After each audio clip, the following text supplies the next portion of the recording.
On the way home, a pair of siblings spotted a strangely dressed man taking blood-stained white cloth bags out of his car and throwing them into a pipe. As they wondered, the man noticed them and stared at them. Sensing something wrong, they were about to call the police. However, the man started his car and followed theirs. At this critical moment, their phone battery died. Meanwhile, a large truck honked and seemed to ram their vintage car, accelerating towards them. Unable to get rid of him, they watched in horror as the truck approached. The loud bangs made them panic and scream.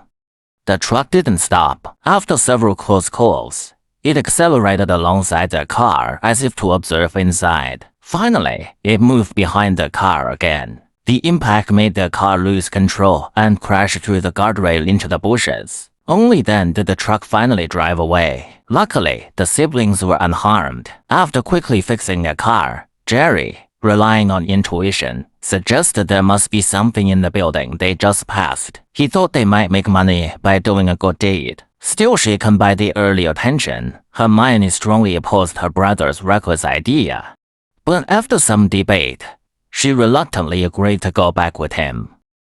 They found an old, dilapidated chapel with crows on the eaves, emitting shrill cries and creating an eerie atmosphere.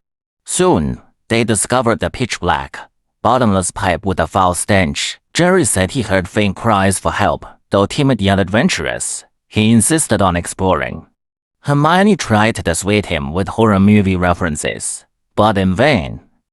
Sure enough, a voice came from below. Undeterred, Jerry decided to enter. He asked his sister to hold his feet while he crawled in with a flashlight in his hand.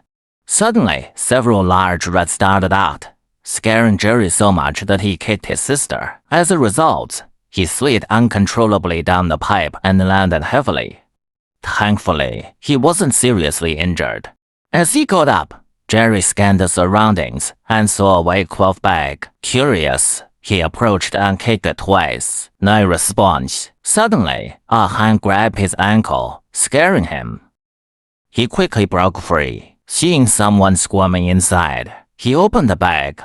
Inside was a pale-faced young man. He gestured for Jerry to open the part covering his stomach.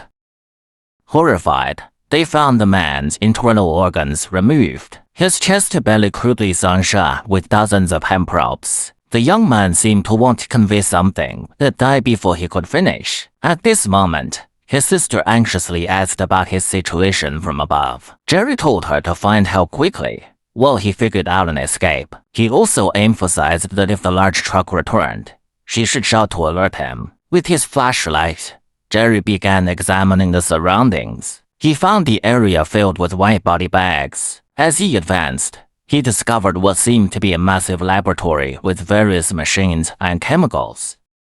While tying his shoelaces, a few drops of liquid dripped on him. Looking up, he saw the ceiling covered with hundreds of corpses. Shocking him, even more unexpectedly, there were two long-missing classmates. Finding everything detestable, Hermione searched for help outside. Suddenly, she saw the large truck returning and rushed to start the car to escape. However, at this critical moment, the vehicle wouldn't move. Just when she thought it was the same truck, it turned out not to be. Before Hermione could understand the situation, a figure suddenly appeared at the car window, causing her to scream loudly. It was Jerry, who had returned. They then drove away together. During the journey, Jerry was dazed, silent, and lost in thought, haunted by the gruesome scene. The siblings arrived at a gas station to call the police. When they got out of the car, they saw the large truck speeding past again. They dashed inside for help. Unfortunately, everyone stared at them curiously. Hermione furiously demanded the attendant to call the police immediately. As they waited, the phone rang. Jerry answered. An old lady on the other end claimed to know everything they'd experienced. She said the place they'd visited was the House of Pain, the lair of creepers, where he kept his food supply. Once you entered, your scent would linger. If your scent was creepers-liked, he'd track you down. She advised, run away quickly. Disbelieving the caller, Jerry angrily hung up. Not long after, the police arrived to inquire. The siblings recounted their terrifying experiences. Jerry said there were at least 500 to 600 bodies hidden there, but the police found it hard to believe. Just then, the attendant interrupted, revealing that while they were talking, their car had been flipped. Eyewitnesses said they'd seen someone sniffing the dirty clothes, seemingly deriving pleasure. While Jerry was collecting the clothes, he noticed fingerprints on the car handle, presumably belonging to the perpetrator. Now they needed to go back to the police station for fingerprint analysis. At that moment, the patrol officer received a call from headquarters. A fire had broken out at the church during their investigation. It was still burning uncontrollably. Unknowingly, danger is approaching. Suddenly, a loud thud came from the roof of their car. The female officer leaned out to check, only to see a pair of huge feet. In an instant, she was snatched out of the car.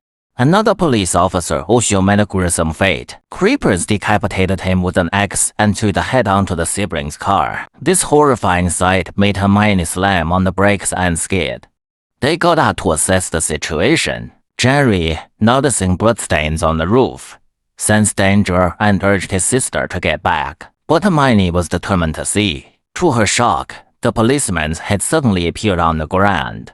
Suddenly, the car door opened and a man emerged. He picked up the head, sniffed it, and did a grotesque French kiss. The siblings were terrified and quickly got back in the car and fled.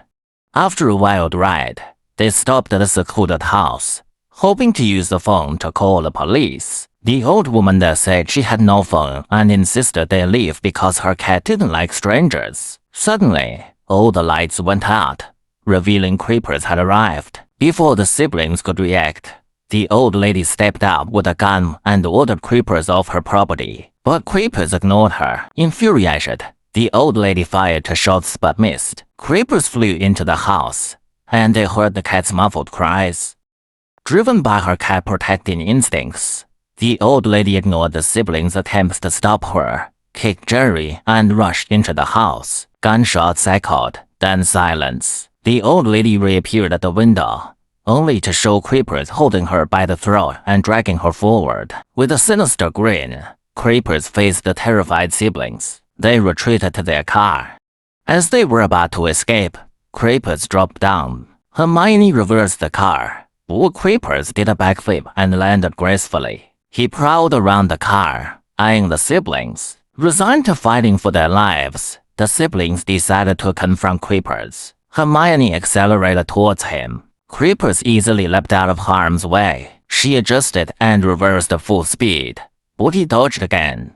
This time, as creepers neared, Hermione maxed out the engine and finally knocked him away. To make sure he was incapacitated, Hermione repeatedly ran him over under the wheel. Unexpectedly, creepers suddenly unfurled wings and flapped a few times before falling motionless. Puzzled by this inexplicable monster, they realized it was too dangerous to stay and quickly drove away. Reaching the police station at top speed, they called home to assure their safety. Then an auntie appeared at the door, asking for Jerry. She was the same old lady who had called earlier. A psychic medium, she had recently seen visions in her dreams about Jerry's experiences. She told Jerry that the creature was from a dark realm, emerging every 23 years in spring to feed for 23 days. This monstrous being could regenerate any part it consumed, no matter how severe the injury. Once it marked someone as prey, it would relentlessly pursue them. Simultaneously, the ominous truck arrived outside, with creepers staggering towards the police station.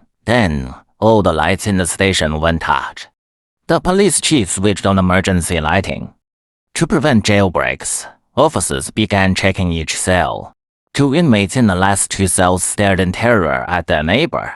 The officer saw creepers feasting on a prisoner in the final cell. Despite firing shots, the officer fell victim to creepers. The police chief got a call reporting an attack by an unknown entity. He mobilized the force to apprehend the creature. Everyone assembled at the basement prison entrance. The chief ordered an officer to investigate. As they waited, sounds came from above. When everyone looked up, the designated officer was snatched away by creepers and died. The police force fired at the upper levels, but creepers had vanished. Meanwhile, the siblings and the aunt tried to escape but found all doors except the main entrance locked. Jerry urged the aunt to find a way to counter creepers, but she had no solution. Creepers soon caught up. The aunt told the siblings to run upstairs, while she stayed to buy time. With a self-sacrificing spirit, she prepared to face the monster. The aunt knelt, praying silently. When she looked up, creepers had vanished. Suddenly, a large hand grabbed her head. Surprisingly, creepers just sniffed her and left,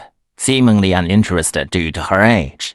Meanwhile, the siblings hid in the interrogation room. The room's windows and doors were sealed, trapping them. Through the mirror, they saw creepers watching them and inhaling Hermione's scent. As the siblings argued, creepers burst in, seizing them. After smelling them, he was excited by Jerry's scent and tossed Hermione aside. In this critical moment, an armed police force stormed in. Creepers wasn't deterred by them and transformed, emitting a shrill scream. Driven by love for her brother, Hermione stepped forward, offering her life in exchange to save him. But creepers had already chosen Jerry as prey. He unfurled his wings and flew out with Jerry. Hermione watched helplessly as her brother was taken, screaming in despair. Eventually, creepers and Jerry disappeared into the night. At that moment, screams echoed from an abandoned factory creeper's new lair. Tragically, Jerry had been devoured and turned into a macabre skin.